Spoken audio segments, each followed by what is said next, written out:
In today's video, I'm going to show you how to loop a video in Adobe Express by duplicating the clip directly on your timeline. To get started, open the video project you want to work on in Adobe Express. Once you're in the editor, look at the timeline along the bottom of the screen and select the video clip you want to repeat. With the clip selected, you have two ways to create the loop.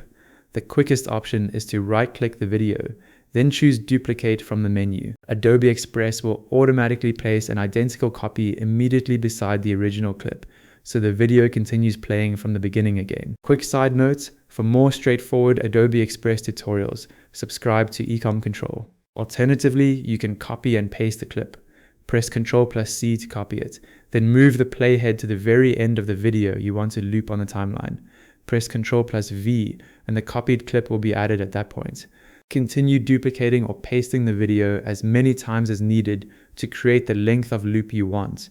Each copy should sit directly after the previous one, with no gaps between clips, so playback stays continuous. When you're finished, preview the video and watch the transition from one clip to the next to make sure it repeats smoothly. And that's it.